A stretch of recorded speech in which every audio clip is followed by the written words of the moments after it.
어르신들 안녕하세요. 시립용산 노인종합복지관 김난희 간호사입니다. 2021년도 2달도 채 남지 않았는데요. 2021년 한 해 동안 어르신들의 건강관리를 위해서 온라인으로 다양한 주제의 건강정보를 제공해드렸는데요. 올해 마지막인 11월 건강강좌 주제는 골다공증의 진단과 치료입니다. 자, 그럼 지금부터 서울 아산병원 내분비내과 이승훈 교수님의 강의를 저와 함께 들어보실까요? 안녕하십니까. 저는 서울 아산병원 내분비내과 이승훈이라고 합니다. 제가 오늘 말씀드릴 내용은 골다공증의 진단과 치료에 대해서 말씀드리고자 합니다. 골다공증이란 뼈가 약해서 작은 충격에도 쉽게 골절이 발생하는 골격계 질환을 할 수가 있습니다. 보시면 나이가 들면 들수록 뼈에 구멍이 숭숭숭 뚫리면서 약해지게 되는데 결국은 이렇게 뼈가 약해지다 보면은 약한 충격에도 쉽게 부러지게 됩니다. 실제로 골다공증 환자의 뼈 사진을 보시게 되면 정상인과 그렇지 않은 골다공증 환자를 보시게 되면은 안에 구멍이 숭숭 뚫려서 겉보기에도 굉장히 약하게 돼 있고 엑스레이를 보시게 되면은 뼈가 이렇게 납작쿵 우리가 깡통을 짓밟은 것처럼 이렇게 눌려 있는 것처럼 보이는 게 보이실 것입니다. 골다공증은 왜 생기는지 이제 궁금해 하실 텐데, 우리가 뼈에는 뼈를 만드는 조골세포라는 놈이 있고, 뼈를 부시는 파골세포라는 놈이 있습니다. 원래는 얘네 둘이 이제 균형적으로 낡은 뼈는 부수고, 새로운 뼈는 조골세포가 만들고 하는 균형이 잘 이루어지는데, 여러 가지 원인, 특히 폐경이 되거나 또 나이가 들게 되면, 뼈를 부수는 파골세포의 힘이 월등히 강해지면서, 뼈를 만드는 조골세포보다는 훨씬 더 뼈를 더 많이 갉아먹게 됩니다. 그래서 뼈의 형성과 흡수 과정의 불균형에 의해서 골다공증이 생긴다고 생각하시면 될 것 같습니다. 보시면 여자분이랑 남자분이랑 조금 차이가 크게 되는데 여자분들은 폐경, 여성 호르몬이 없어지는 직후에 뼈가 급격히 감소하게 됩니다. 남자분은 그렇지 않지만 나이가 들면 들수록 뼈가 완만하게 감소하게 됩니다. 그래서 이 여자분들이 특히 골다공증이 많게 되는 이유가 이러한 여성 호르몬의 원인이 됩니다. 골다공증 골절이 그럼 어디가 잘 발생하느냐? 손목, 겨울 같은 데 가시다가 넘어지시면 손목이 부러진다거나 또는 대퇴골, 겨울 역시 겨울에 가서 넘어지다가 남들은 엉덩이 툭툭 털고 일어나시는데 혼자 못 일어나서 봤더니 대퇴골 골절이 됐다. 그리고 또 한 가지는 척추 골절이 있게 됩니다. 이 세 부위가 골다공증 골절이 잘 발생하는 부위입니다.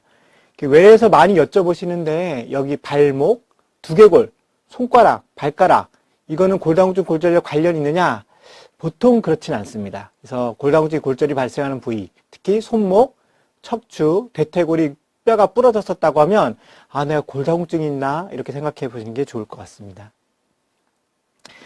뼈가 부러지면은 골다공증 있으면 뭐가 위험한가요? 이렇게 여쭤보시면 제가 이제 말씀드린 건 뼈가 부러지면 사망할 수 있다라고 생각하시면 될 것 같습니다. 그래서 이게 우리나라 자료인데 대퇴골이 부러지면은 15.6% 그러니까 한 10명 중에 15명 정도 분이 1년 정도 지나면 사망하게 됩니다. 우리가 척추골절은 되게 쉽게 생각하고 있는데 역시 척추골절도 보시면 1년 후에 5%, 100명 중에 5분 정도는 이 척추골절이 생기고 나서 1년 후에 사망하신다고 알려져 있습니다. 그러면 골다공증은 과연 얼마나 흔한가? 이것도 이제 우리나라 한국의 데이터인데 보시면 50세 이상의 여성분의 3명 중 10명 중에 3명에서 4명 그러니까는 길거리에 걸어다니는 50대 친구 3분이 돌아다니시면 3분 중에 1명은 적어도 골다공증이 있다는 뜻이죠. 그리고 50세 이상 남성분은 10명 중에 1명이 골다공증을 갖고 있다고 되어 있습니다. 그러면 골다공증 골절은 또 얼마나 흔한가? 보시면 50세 여성은 10명 중에 3명, 남성은 10명 중에 1명이 일생 중에 한 번 정도는 골다공증 골절을 경험한다고 되어 있습니다. 그래서 골다공증 골절은 흔한 질환이라고 생각할 수 있습니다. 그러면 골다공증 있는 분들 과연 어느 정도가 병원에 가시느냐? 이 최근 2010년 자료를 보시게 되면 골다공증 있는 분들 중에 한 60명, 67명, 그러니까는 나머지 한 30% 정도는 자기가 골다공증이 있다는 걸 전혀 모르는 거죠. 그리고 실제로 그러면은 골다공증 약을 드시는 분 얼마나 되느냐? 안타깝게도 33%. 그러니까 내가 골다공증이 있는데 실제로 골다공증을 처방받는 분들은 3명 중에 1명꼴밖에 안 된다는 뜻입니다. 골다공증은 그럼 왜 골다공증이 왜 걸리느냐? 내가 골다공증 걸릴 위험성이 높은가? 이래서 많이 여쭤보시는데 일단은 뚱뚱하신 분보다는 마르신 분이 골다공증이 잘 생긴다고 됐습니다. 그래서 저체중인 경우에는 2배 정도 증가가 된다 돼 있고 그 다음에 칼슘, 비타민 D 섭취 부족이라든지 그리고 운동 부족 그 다음에 어머님이나 아버님께서 골다공증 골절이 있었다고 하면은 또 유전이 잘 된다고 합니다. 그게 벌써 2배 정도 된다고 돼 있고 그 다음에 술이나 담배 같은 것도 골다공증 골절을 증가시킨다고 되어 있고 그 다음에 아까 말씀드린 것처럼 여성 호르몬이 없어지는 폐경이 된다. 그리고 나이가 점점 많이 든다. 이러면 골다공증 발생 위험 요인이 증가한다고 생각하시면 될 것 같습니다. 또한 이전에 내가 부러졌다. 그러면은 한 번 부러졌던 분이 또 잘 부러진다고 2배 이상 또 증가하는 데 돼 있고 그 다음에 우리가 햇볕을 열심히 쬐라고 하는데 햇볕을 쬐면은 햇볕에 자외선이 오면서 이거에 의한 우리가 비타민 D가 생성이 되거든요. 그래서 그런 것들이 중요하게 됩니다. 또한 여기 스테로이드가 같이 적혀있는 동반질환 또는 약제들에 의해서도 골다공증이 잘 생기게 됩니다. 그러면 골다공증 또는 골다공증 골절이 증상이 있느냐? 사실은 선생님 제가 팔다리가 무릎이 아프고 허리가 아픈데요. 골다공증 골절이 있나요? 골다공증이 있는 건가요? 근데 사실은 별로 그렇지가 않습니다. 골다공증 자체는 증상이 없습니다. 그래서 제가 외래에서 말씀드린 거는 골다공증이 진짜 있는지 없는지 알아보기 위해서는 아파서 하는 게 아니라 환자분 보고 여기서 한 10번만 넘어져 보세요. 그래서 넘어졌더니 아이고 뼈가 부러졌네요. 골다공증 있으십니다. 이렇게 아시는 수밖에 없습니다. 따라서 골다공증은 증상이 없기 때문에 골다공증의 위험성이 높으신 분들은 검사를 받아보셔야 알 수가 있습니다. 그래서 이제 증상이 없고 실제로 골다공증 골절이 그러면 증상이 있느냐? 물론 손목뼈가 부러지거나 대퇴골 부러지면 굉장히 아프시겠죠. 그렇지만 우리가 척추골절은 4명 중에 3명 정도는 통증이 없다고 합니다. 그래서 허리가 굉장히 아파서 내가 골절이 생겼구나 하는 분들은 4명 중에 1명밖에 안 된다고 하는 것입니다. 따라서 골다공증도 그렇고 골다공증 골절도 그렇고 뭔가 증상이 생기기 전에 미리 찾아내는 게 사실 중요하다고 할 수가 있겠습니다. 그래서 이제 골다공증 검사를 해보시는 게 중요한데 이러한 골다공증 검사는 보통 이렇게 누워서 하게 됩니다. 그 외래에서 보시면 가끔씩 이제 초음파를 해서 선생님 제가 뼈가 약하대요 해서 오시긴 오시는데 이러한 초음파는 사실은 아직은 골다공증을 진단하는 데는 많이 쓰이고 있지는 않습니다. 그러면 내가 골다공증 검사를 받아야 되나요? 이제 우리가 골다공증을 진단하는 거를 이제 골밀도를 측정해 본다고 하는데 골밀도를 받아야 되는 분들은 위험 요인이 있는 폐경 여성 또는 50세에서 69세 남성 그 다음에 위험 인자는 나중에 무관하게 나이 자체가 골다공증을 잘 일으킬 수 있기 때문에 65세 이상 여성과 70세 이상 남성은 그냥 아무 이유 없더라도 골밀도를 검사를 해보시는 게 중요합니다. 또한 아까 말씀드린 것처럼 한 번 골절을 겪은 사람은 다음번에 골절을 겪을 확률이 높기 때문에 골다공증 골절을 겪었던 분이라든지 또는 아까 약물 또는 이제 여러 가지 질환에 의해서 2차성 골다공증이 생기는 분들은 또 필요하게 됩니다. 그리고 당연히 이제 골다공증 약물을 치료하게 될 때는 당연히 약을 쓰셔야겠죠. 그리고 다른 엑스레이를 찍다가 우연히 아이고 척추가 주저앉았네요. 또는 엑스레이 보니까 뼈가 너무 하얘서 구멍이 너무 약해 보여요. 이렇게 하는 경우에는 골밀도 검사를 받아보는 게 중요할 것 같습니다.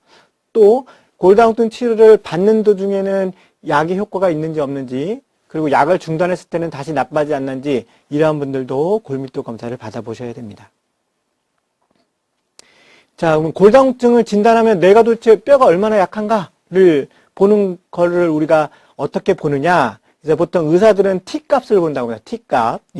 T값은 젊은 사람의 뼈를 백정했을 때 나의 뼈가 얼만큼 나쁜가를 보는 겁니다. 이제 외래에서 어르신들이 오셔갖고 내 뼈는 도대체 몇 살 나이유? 이렇게 여쭤보시는데 사실은 그게 중요한 게 아니라 골다공증은 뼈가 부러지는 것을 확인해야 되기 때문에 젊은 사람 뼈에 비해서 얼만큼 잘 부러지냐를 확인하기 위하기 때문에 젊은 사람 뼈와 비교하는 게 제일 좋습니다. 그래서 그런 걸 이제 T값이라고 하게 되는데 보시면 이제 골밀도를 측정하면은 T값이 나오거든요. 그래서 나오게 되면 정상은 마이너스 1보다 이상인 경우, 그러니까는 마이너스 1, 0, 플러스 1, 또는 더하기 1, 더하기 2 이런 분들 뼈가 아주 좋으신 겁니다.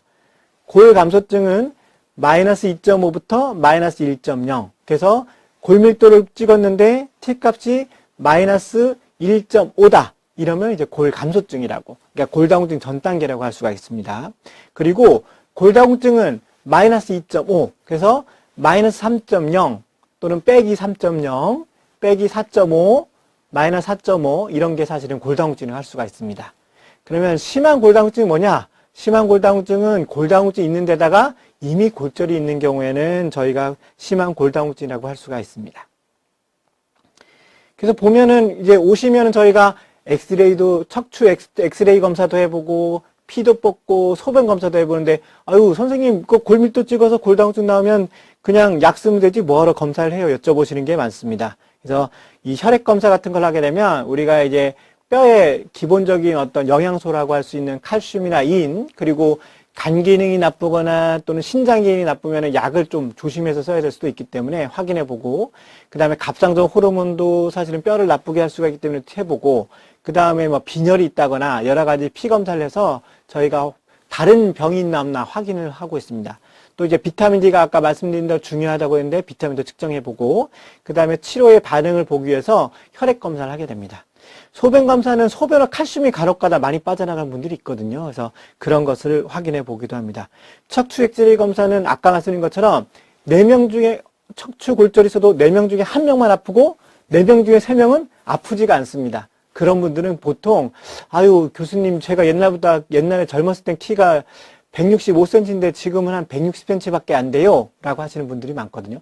그런 분들 엑스레이 찍어보면 사실은 환자분이 통증도 못 느꼈는데 이렇게 뼈가 주저앉은 게 보이실 겁니다. 화살표로 해놨는데.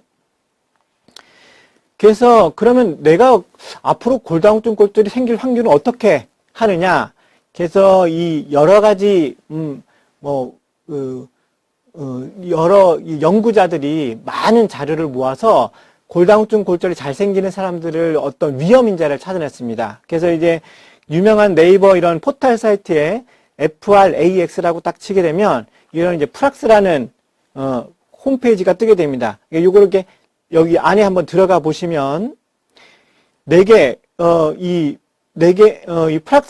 프락스라고 골절 위험도 예측 프로그램 여기 보면 한국어로 번역도 되는데 한국어로 바꾸고 계시려면 다음과 같이 프락스 홈페이지에 오신 것을 환영합니다. 이런 식으로 뜨게 됩니다. 여기 보면 이런 내용이 있게 되는데 여기에 보시면은 골절 위험도 계산을 위해 탭을 눌러보시게 되면 여기 아시아의 대한민국 자료가 있습니다. 그래서 대한민국 자료를 따각 눌러보게 되면 여기에 보면 이제 골절 위험도를 계산할 수 있는 여러 가지 항목이 이렇게 나오게 됩니다. 그래서 요거를 이제 내가 나이가 얼만큼 되고 내 성별, 나의 체중, 나의 신장, 키, 그리고 이전에 내가 부러진 적이 있느냐 없느냐, 그리고 부모님의 고관절 골절, 그리고 현재 담배를 피우고 있느냐, 또는 스테로이드를 사용하고 있느냐, 또는 류마티스 관절염이 있느냐, 그리고 2차성 골다공증이 있느냐, 또는 하루에 3단 이상 술을 마시느냐 안 마시느냐,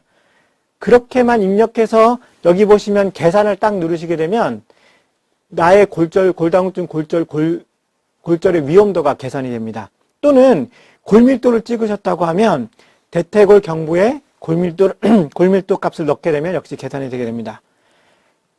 그래서 이제 여기서 나이가 내가 임의로 85세고 성별은 여성이고 체중은 51.5, 그 다음에 신장은 153.8, 그리고 이런 식으로 해서 각각 위험자를 넣어서 계산을 눌러봤더니 BMD 없이 골절 위험도를 측정해 보니까 주요 골다공증 골절이 10년 후에 생길 확률이 20%, 그 다음에 고관절 골절이 생길 확률이 16%라고 굉장히 높은 수치인데 이렇게 나오게 됩니다.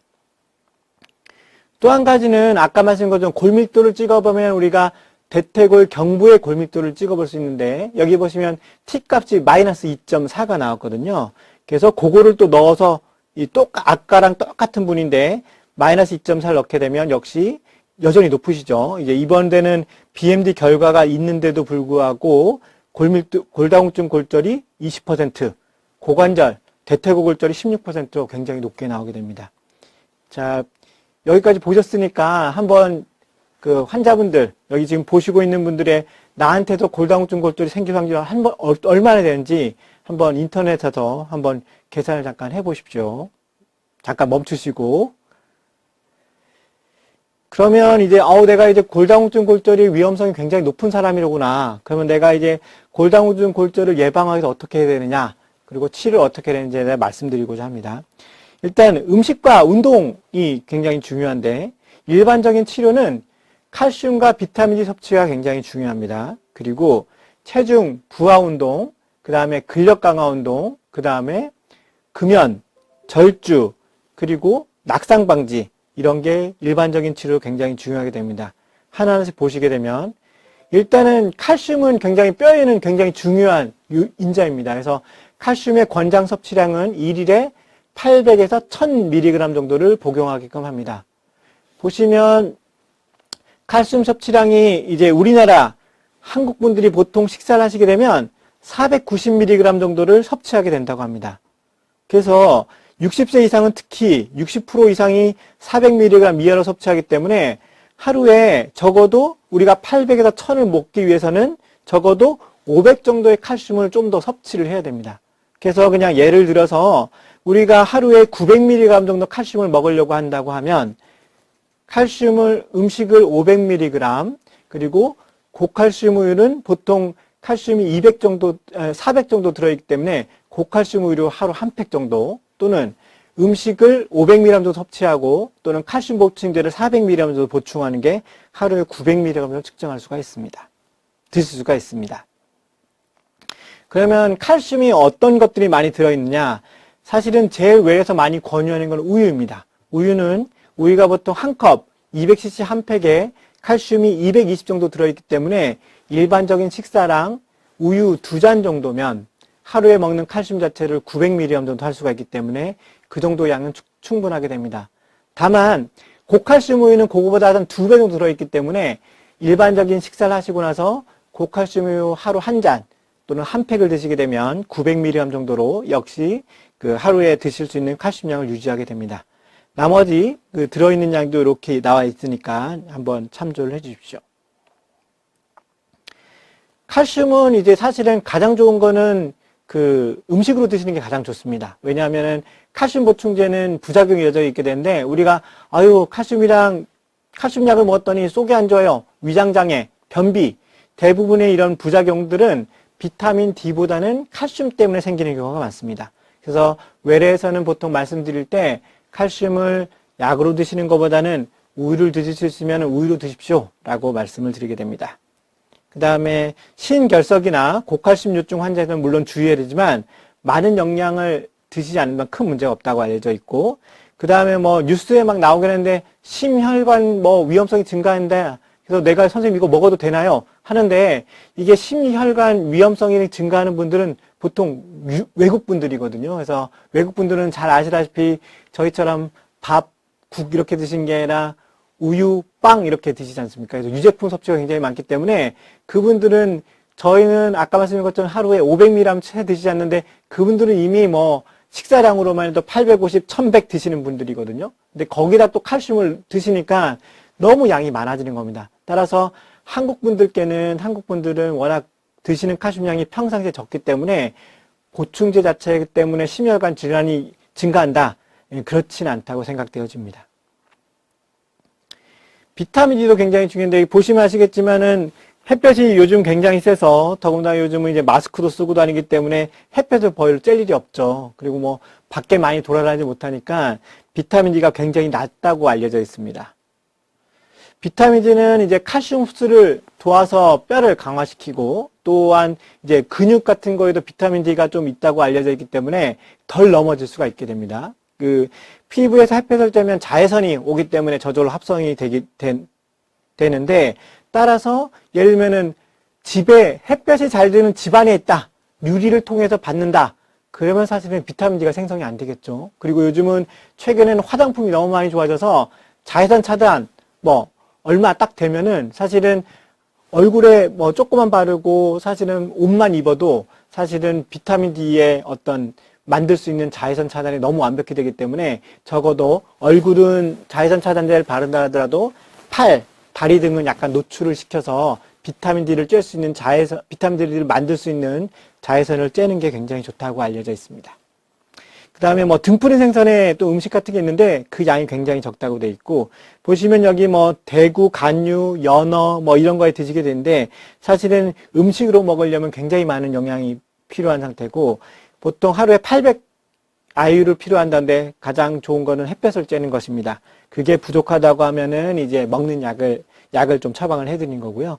아까 말씀드린 것처럼 전 국민의 80%가 비타민 D 부족 상태이고, 특히 비타민 D가 필수적인 10대, 20대는 90% 이상이 비타민 D가 불충분하다고 합니다. 잘 아시겠지만 학생들 아시죠? 아침에 햇볕 못 쬐고 아침에 일찍 가고 저녁 늦게 오지 않습니까? 그러니까는 사실은 저희 자외선을 가서 쬐 수가 없죠. 그래서 그런 햇볕을 쬐 수 있는 시간이 절대로 모자라기 때문에 비타민 D가 굉장히 모자란 상태라고 알려져 있습니다. 피해자 음식은 아까 골다공증, 골절 위험인자에 하루에 3단 이상 술이 나왔죠. 이 단이라는 거는 그 술병으로 한 잔 생각하시면 될 것 같습니다. 그래서 소주는 소주잔, 맥주는 맥주잔, 그의 한 단위가 한 잔 이상인데 3잔 이상 드시게 되면 안 좋다고 되어 있거든요. 그리고 커피는 사실은 드셔도 됩니다. 드셔도 되는데 하루에 3잔, 4잔 이상 드시기에는 좀 안 좋다고 되어 있고, 그거보다 적은 음식을 드시는 게 좋습니다. 그리고 이제 환자분들이 제일 많이 여쭤보시는 게 그러거든요. 아우, 선생님 저 골다공증 있으니까는 멸치를 많이 먹을까요? 뱅어포를 많이 먹을까요? 이렇게 되는데 잘 아시겠지만 멸치랑 뱅어포는 굉장히 짜죠. 그래서 우리가 음식을 짜게 먹게 되면 사람 몸이 보호 효과로 소변으로 그 소금을 내놓게 됩니다. 근데 소금이 지 혼자만 나가면 되는데 기껏 열심히 먹었던 칼슘 같이 끌고 나가거든요. 그래서 음식을 짜게 먹으면 기껏 열심히 드셨던 칼슘 자체도 같이 끌고 나가기 때문에 그런 짜지 않게 드시는 게 굉장히 중요합니다. 운동은 사실은 모든 운동이 좋다고 돼 있는데 체중이 싣는 운동, 일주일에 요거는 이제 5일 이상, 하루 30분 이상 하라고 돼 있는데 걷기, 춤추기, 에어로빅, 조깅, 줄넘기, 계단 오르기, 테니스 이런 게 이제 체중이 싣는 운동으로 좋다고 되어 있고, 근력 강화 운동, 중력에 저항하는 운동, 그러니까 쉽게 말하면 약간 뭔가 무거운 무게를 드는 거가 일주일에 2, 3회 정도는 세야 되는데 발끝으로 서기 또는 아령 들어올리기 또는 웨이트 트레이닝 같은 것이 필요하다고 되어 있습니다. 또 한 가지는 사실은 뼈가 약해도 환자분께 말씀드린 게 넘어지지 않으면 중요하다. 뼈가 약한데 넘어지면은 그거는 뼈가 부러질 수가 없기 때문에 뼈가 약하면 넘어지지 않게 굉장히 중요하다고 말씀드립니다. 실제로 제가 아는 그 선생님 중에 어머님이 골다공증이 있었다고 합니다. 그래서 이제 계속 치료를 하는데 약도 드리고 있는데 자꾸 부러지셔서 극단의 조치를 취했는데 극단의 조치를 취하고 나서는 한 번도 안 부러지셨다고 합니다. 그래서 이제 제가 도대체 어떤 방법을 썼는지 한번 여쭤보니까 그 24시간 내내 옆에 간병인이 계셨다고 합니다. 그래서 간병인 옆에 항상 계시니까 넘어질 상황을 안 주시는 거죠. 그래서 균형 운동과 자세 운동, 이 매일 하시는 거는 사실은 뼈가 약해도 넘어지지 않게 하는 가장 기본적인 운동이기 때문에 외래에서 강조도 하긴 하지만 가장 중요한 운동이라고 할 수가 있습니다. 그 다음에 그래서 뭐 요가라든지 국민체조, 태극권 이렇게 돼 있는데 다만 허리에 그 압박을 가하는 자세는 안 좋습니다. 그래서 이제 몇 가지 운동법이 조금 나와 있는데 그 그림으로 보시면 되게 간단한데 처음은 이제 앉아서 체조하는 겁니다. 앉아서 체조해서 다리를 쭉 펴시고 발굽을 굽히고 펴고 굽히고 펴고 그 다음에 한쪽 발 들어서 번갈아 가면서 무릎을 굽혀 펴기, 그리고 양쪽 다리 들어서 무릎을 번갈아 굽혀 펴기, 이런 식으로 해서 이거는 절대 넘어지지 않으시겠죠. 예, 팔로 짚고 있고 앉아서 하시기 때문에 굉장히 간단한 거고, 그 다음에 이제 발바닥 붙여서 들어 올려내리기, 요것도 팔로 든든히 받치시면서 이렇게 균형 감각을 증가시키는 운동을 하시는 게 중요합니다. 이거는 이제 의자를 가지고 하는 건데 엉덩이 외전근 강화 운동은 허리와 무릎을 굽히지 않고 곧게 서서 의자 등받이의 위쪽을 잡고 반대쪽 손을 골반 위에 대고 그쪽 다리를 이렇게 그대로 들어 올리는, 그래서 발끝은 앞을 향하고 골반은 들지 않고 다리를 낮추고 10회 정도 반복하고 반대쪽 다리도 반복해서 운동합니다. 보시면서 한 번 정도 멈추고 한 번 정도 운동을 한번 해보십시오. 굉장히 사실은 그 쉬운 운동이고 편안하게 할 수 있는 운동이기 때문에 이런 것들이 도움이 되고, 두 번째는 역시 의자로 가는 건데 뭐 보시면 아시겠지만 발 앞 들어 올리기, 발 뒤꿈치 들어 올리기 보시면 아시겠죠. 이제 역시 균형 감각을 하기 위해서 의자로 넘어지지 않게 붙잡으면서 이렇게 잡아서 할 수 있는 것이 중요할 것 같습니다. 항상 주의할 것은 운동을 하는 게 중요한 게 아니라 운동해서 넘어지면은 사실은 아주 더 큰 문제가 될 수가 있기 때문에 넘어지지 않게 항상 주의를 하시면서 운동을 하시는 게 중요할 것 같습니다. 그 다음에 벽 모서리 스트레칭 보시면 아시겠지만 이제 벽에 구석에 대고 무릎이 굽혀지도록 해서 어쨌든 균형을 늘리는 운동들이 있습니다. 제가 간단히 설명드리고 넘어가긴 하지만 이 동영상을 한번 보시게 되면 잠깐 멈춰서 요거를 한번 따라 한번 해보시고, 운동이 이렇게 어렵진 않거든요. 한 번 정도 따라 해보시면 좋으실 것 같습니다. 그 다음에 이제 또 엎드려 다리 들어 올리기, 역시 엎드리면 절대 넘어지진 않겠죠. 엎드려서 다리 근육을 잠깐 늘리는 거랑, 그 다음에 벽 미끄러지기 운동, 요것도 주의하시면서 한 번 정도 해보시면 좋을 것 같습니다. 대신에 하면 안 되는 운동이 있습니다. 하면 안 되는 운동은 뼈가 굉장히 약하신데 뼈가 너무 굽혀지거나 너무 펴지거나 이러면은 뼈가 부러질 수가 있겠죠. 그래서 골다공증 환자가 하면 안 되는 운동이 이렇게 너무 허리를 굽는다거나 또는 무거운 거를 허리를 낮춰서 너무 들어 올린다든지, 그리고 허리를 너무 편다든지 이런 운동은 좋지가 않습니다. 그리고 가장 중요한 건 아까 말씀드린 거 넘어지지 않으면 중요하다고 되어 있는데 낙상 방지가 굉장히 중요하게 됐습니다. 보시면은 집에 사실 요즘 핸드폰도 많고 선풍기도 막 있고 요즘은 또 온열기, 또 요즘은 공기청정기 이런 게 많기 때문에 다니시는 곳에 이렇게 그 전원줄 같은 게 있거든요. 근데 그런 거 이제 약간 툭 걸리면 이게 근력이 좀 없어지신 분들은 와닥탁 넘어지게 됩니다. 그래서 그런 게 중요하고, 그 다음에 눈이 많이 오거나 이럴 경우에 넘어지지 않게 주의하셔야 될 것 같고, 빙판길 주의하셔야 될 것 같아요. 요즘 또 눈이 많이 와서. 그래서 화장실은 어린애들 샤워하다가 주로 많이 넘어지시거든요. 그래서 샤워하실 때 밑바닥에 애들이 넘어지지 않게 밑바닥에 이렇게 잘 미끄러지 않는 그런 패드 같은 게 있습니다. 미끄럼 방지 바닥 같은 게 있거든요. 아니면은 조금 샤워 같은 거 하실 때는 양말 같은 거 좀 젖어도 되면 양말 같은 거 신으면은 아무래도 맨발보다는 조금 덜 미끄러지거든요. 그래서 그렇게 조금 덜 넘어지시게 하시는 게 중요할 것 같습니다. 그 다음에 눈이 안 좋으시면 당연히 잘 넘어지겠죠. 계단 같은 거 헛디딜 수가 있고, 그래서 눈 치료를 잘 받으셔야 되고, 또 치매나 파킨슨 같은 경우에는 잘 넘어질 수 있는 균형 감각이 좀 떨어질 수가 있기 때문에 그런 것도 넘어지지 않게 주의하시는 게 굉장히 중요할 것 같습니다.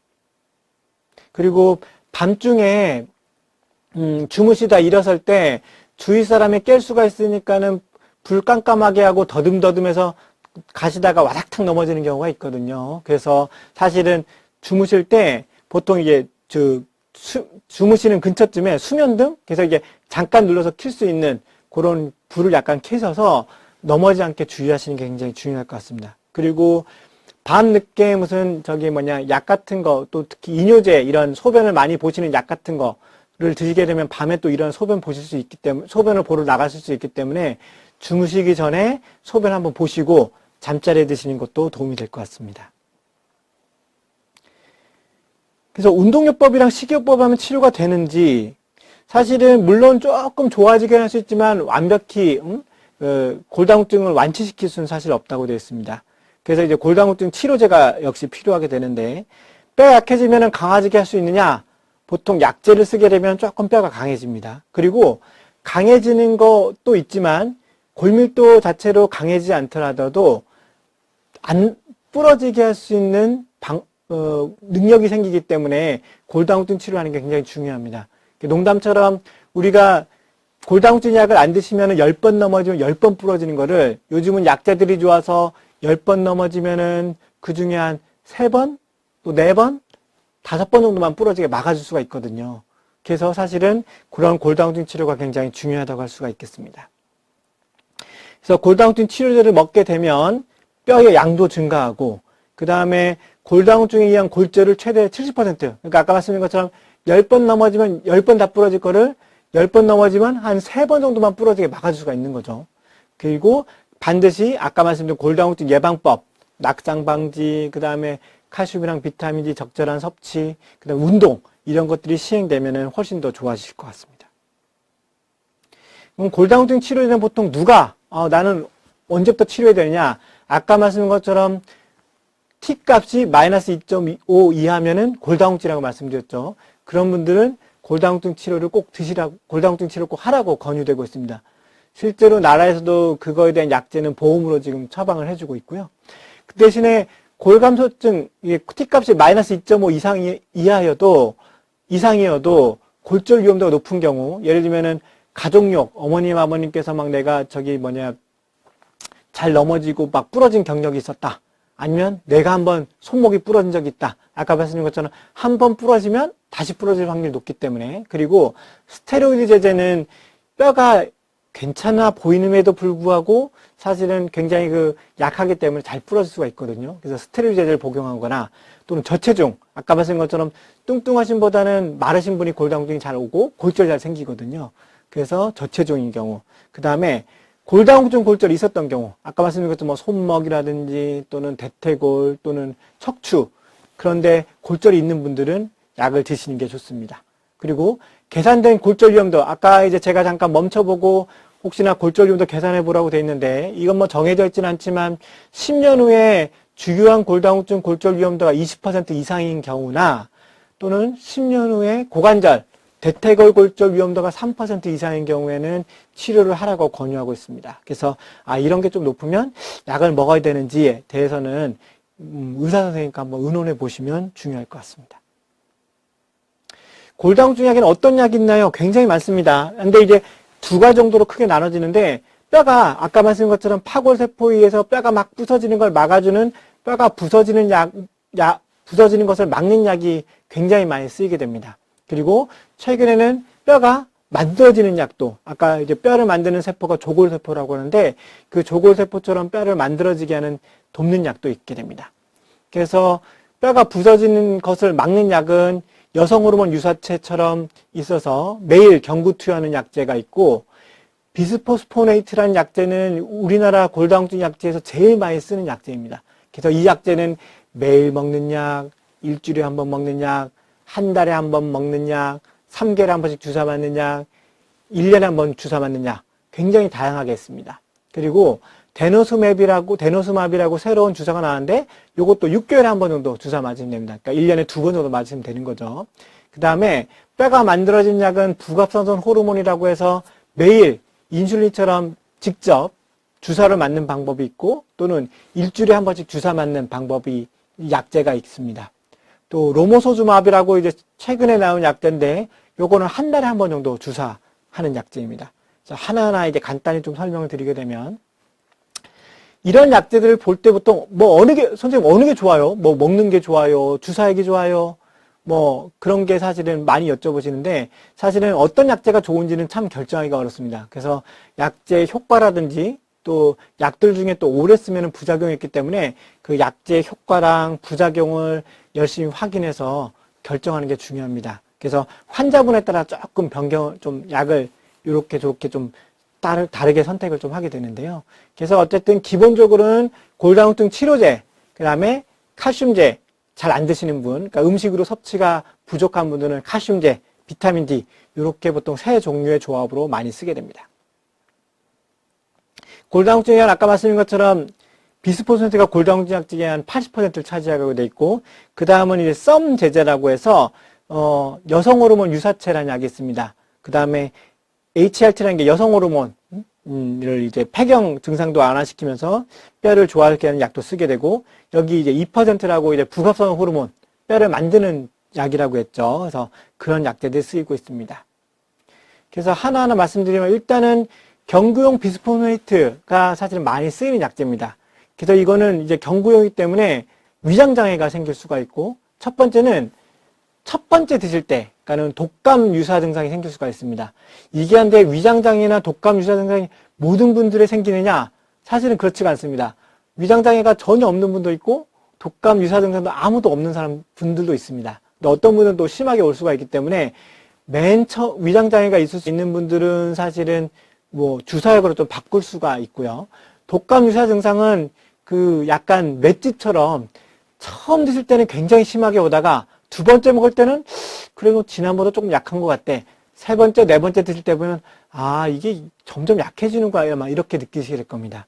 그리고 장기간 복용하실 때는 사용할 때는 부작용이 뭐 턱백에서 치과 가시면 많이 들으실 텐데 치과 가시면 선생님들이 어유 골다공증 드시면 저기 치아 못 뽑아요 이렇게 말씀하시는 경우가 많습니다. 이러한 부작용이 턱벽에서 때문에 생기는 건데 요거에 대해서는 제가 다시 한번 말씀을 좀 드리겠습니다. 경구용 비스포네이트는 약간 몸에 흡수가 잘 안 되기 때문에 약간 복용법이 조금 복잡합니다. 그래서 야, 이 약이 진짜 안 좋은 약이구나. 복용법만 들어도 아, 이 약은 진짜 독한 약이네 생각하실 텐데 그냥 간단히 생각하시면 약을 먹고 곧장 들어놓으시면 약이 속이 역류가 되면서 속이 쓰립니다. 그래서 약 자체는 공복에 드시고 아침에 일어나자마자 공복에 드시고 물 많이 드신 다음에 약 먹고 1시간 정도만 들어눕지 않으시면 되거든요. 뭐 아침 준비하시든지 운동을 하시든지 앉아서 TV를 보시다든지 그러니까는 결국은 약을 먹고 들어눕지만 않으시면 곧장 들어눕지만 않으시면 굉장히 간단히 먹을 수 있는 약이고 그 다음에 아침에 일어나서 공복에 드실 때는 한 아침 준비하시면 30분 정도 있다가 다른 음식을 드시면 될 것 같습니다. 그래서 투여 방법은 말씀드린 것처럼 매일 먹는 약도 있고 일주일에 한 번씩 먹는 약도 있고 한 달에 한 번씩 먹는 약도 있습니다. 이 턱벽에서는 어떻게 생각하냐면은 좀 잘못 알고 계신 게 골다공증 먹으면은 턱뼈가 막 썩어 들어간다 이렇게 생각하시는데 사실은 그렇지 않고 오히려 거꾸로 우리가 정형외과 선생님이나 또는 이제 치과 선생님께 정형외과 선생님도 사실은 허리 수술하실 때 보시면은 보통 이제 나사나 이런 고를 해서 이제 뼈를 고정시키는 경우가 있고 그 다음에 임플란트도 사실은 마찬가지죠. 그 치아에다가 나사 같은 걸 해서 그 위에다가 이 치아를 씌우는 건데 그 골다공증 있는 분이랑 아닌 분은 굉장히 다르다고 합니다. 골다공증 없이 뼈가 굉장히 튼튼한 분들은 우리가 그 나무 아니면 튼튼한 콘크리트에 나사를 넣는 듯한 느낌이 드릴을 할 때 그런 느낌이 드는데 이 골다공증 있는 분들은 그냥 두부 같은 거에다 이제 나사를 넣는 것처럼 푹푹 들어간다고 합니다. 그래서 아, 이분들은 뼈가 굉장히 약하시구나 생각이 들어서 아, 이러면은 수술해도 잘 낫지가 않겠구나 그런 생각이 드신다고 합니다.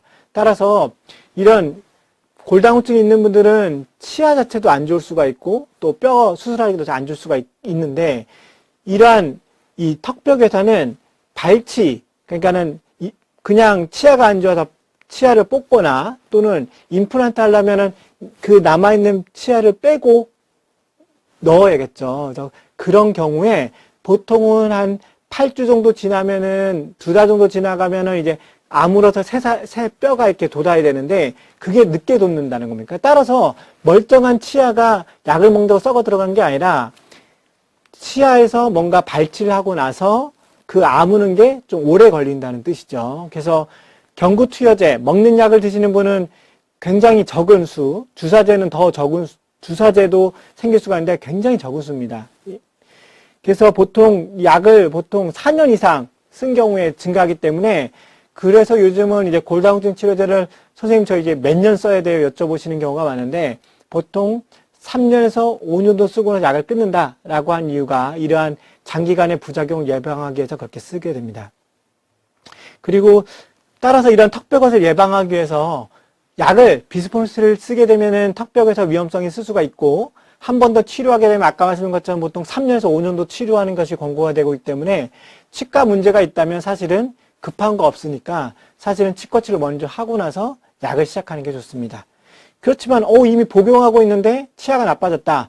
그러면 사실은 4년 이내 복용했던 분들은 큰 문제가 없다고 되어 있지만 맞고 4년 이상 드시는 분들은 이제 2달 정도 이상 약을 조금 쉬어야 되는데 이런 그 약을 끊고 이런 거는 그냥 혼자 결정하시는 게 아니라 반드시 치과 선생님과 그 다음에 약을 처방해준 주치 선생님 상의를 해보고 약을 끊을 건지 안 끊을 건지에 대한 하게 됩니다.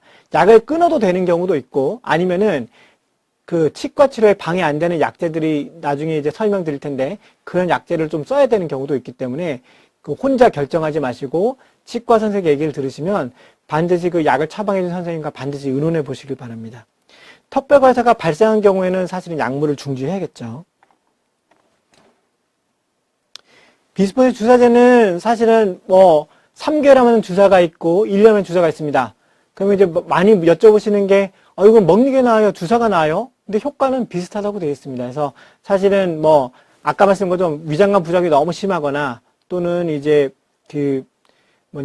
내가 너무 집이 멀어서 병원에 자주 올 수 없어요. 그런 분들은 사실은 주사를 많이 쓰게 됩니다. 그렇지만 먹는 약보다 주사제가 한 번에 많은 용량이 들어가기 때문에 첫 주사 시에 먹는 약보다는 몸살 아까 그런 감기증이 생길 수가 있는데 굉장히 심하게 올 수 있습니다. 그래서 뭐 환자분들이 선생님 저 죽을 뻔했어요 이렇게 하는 경우도 꽤 많은데 따라서 그런 여러 가지 환자분 상태를 보면서 약을 처방하기 때문에 그 어느 약이 무조건 좋다 이런 건 사실 없는 것 같습니다.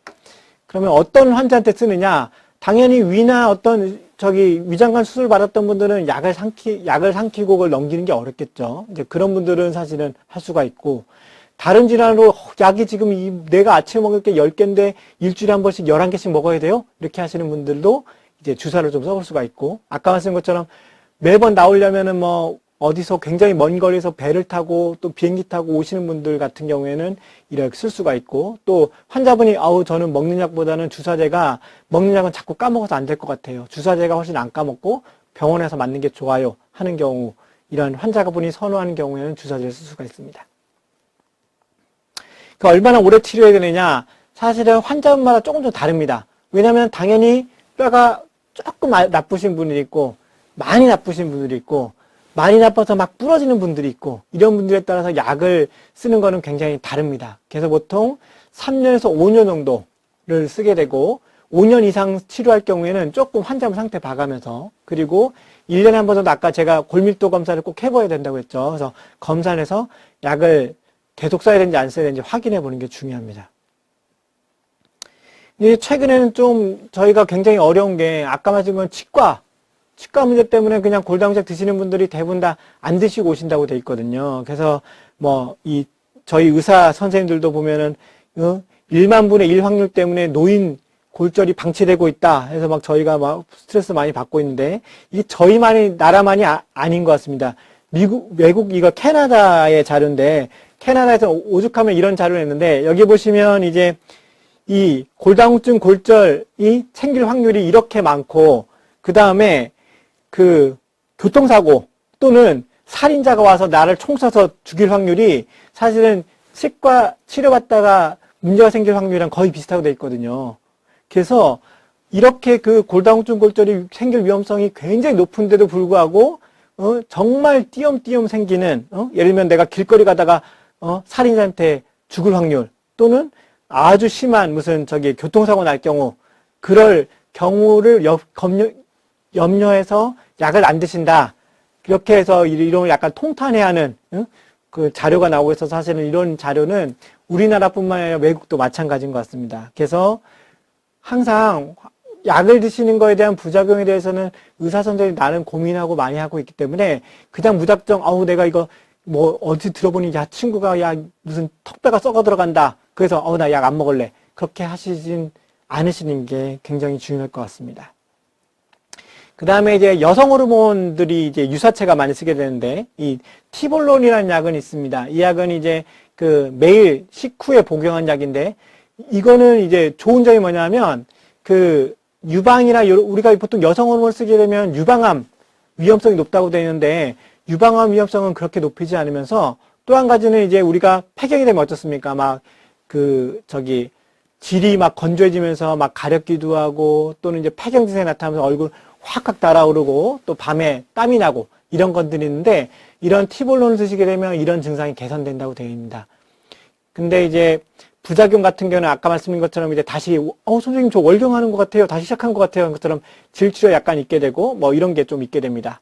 그렇지만 좋은 점은 이제 장기간 치료 가능하고 턱뼈 괴사는 안 일어납니다. 두 번째는 이제 선택적 에스트로겐 수용체 조절제라고 해서 썸 제제인데 이것도 이제 매일 복용하는 약인데 이것도 다행히 이제 여성 호르몬 유사체니까 여성에서만 들을 수가 있겠죠. 근데 이게 좀 특이한 게 아까 말씀드린 것처럼 여성 호르몬 먹게 되면 유방암 위험성이 높아진다고 되어 있는데 이 약은 특이하게 여성 유방암은 오히려 예방해 줍니다. 그리고 근데 뼈에는 또 여성 호르몬 작용을 해서 뼈를 개선시켜서 약간의 그 양면성을 가지고 있거든요.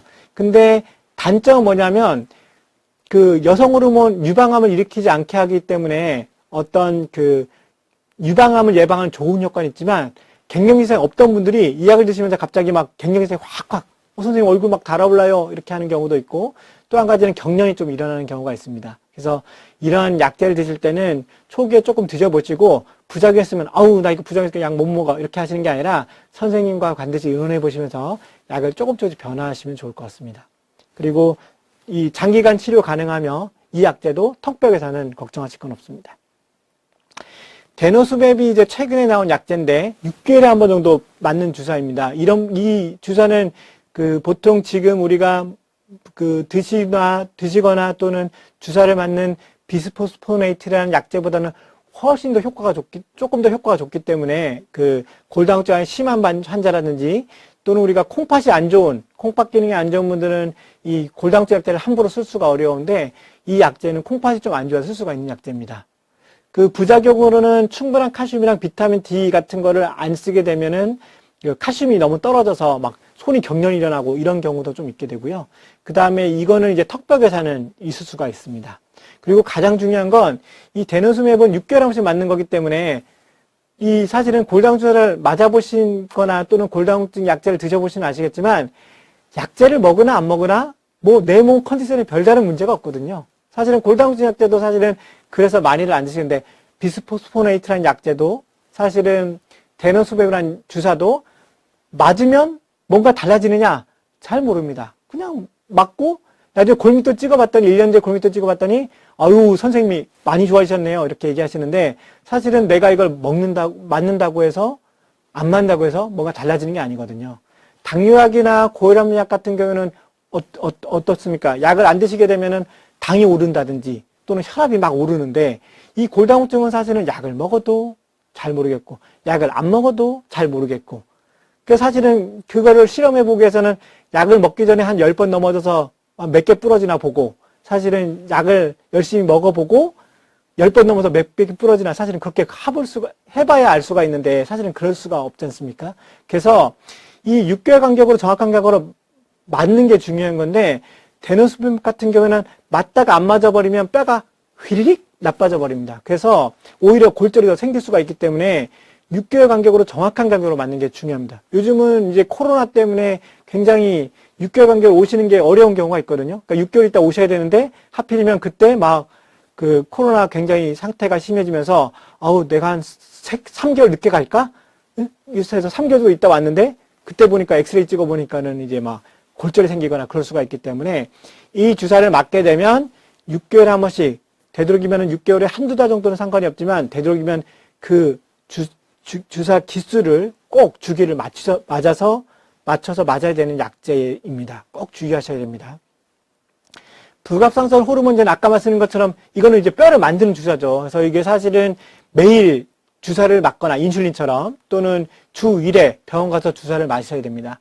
이 사실은 약간의 고가입니다. 왜냐하면 이제 뼈를 부시지 않는 게 아니라 뼈를 오히려 만드는 약이기 때문에 고가긴 하지만 아주 심한 골다공증이거나 다른 약제의 효과가 없는 경우에는 도움이 많이 됩니다.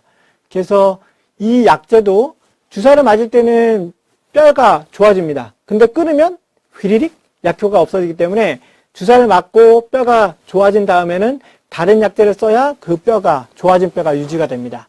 그래서 그 약을 중단한 후에는 반드시 다른 약제를 쓰는 게 굉장히 중요합니다. 안 그러면 지금까지 저 주사를 고생해서 맞았던 약효과가 휘리릭 없어지거든요. 로모소즈맵도 마찬가지입니다. 이건 이제 매월 1회 한 번 병원에 가서 주사 맞는 건데 역시 가격은 좀 비싸지만은 아주 심한 골다공증이나 기존 약제 효과 없는 경우에는 뼈가 막 좋아지기 때문에 굉장히 좋은 약제입니다. 그래서 이거는 1년 정도 치료하게 돼 있고, 이 약제도 마찬가지입니다. 주사를 맞을 때는 뼈가 많이 좋아지고, 끊으면 휘리릭 약효가 없어지기 때문에 약 중단 후에는 반드시 다른 약제가 필요하다고 생각할 수 있습니다. 이 골다공증의 치료의 가장 큰 적은 그겁니다. 골다공증 약제 치료 중단율. 아까 말씀드린 것처럼 이게 보면은 이제 12개월 정도 되면은 10명 중에 7명이 치료를 중단하게 되는데, 결국은 10분을 약을 쓰게 되면 3분만 1년 동안 드시는 거죠. 아까 말씀드린 것처럼 저희가 골다공증 약제는 3년에서 5년 정도를 써야 되는데, 사실 1년 만에 대다수의 10명 중에 7명이 약을 안 드셔버리니까 굉장히 골다공증 치료가 굉장히 어렵습니다.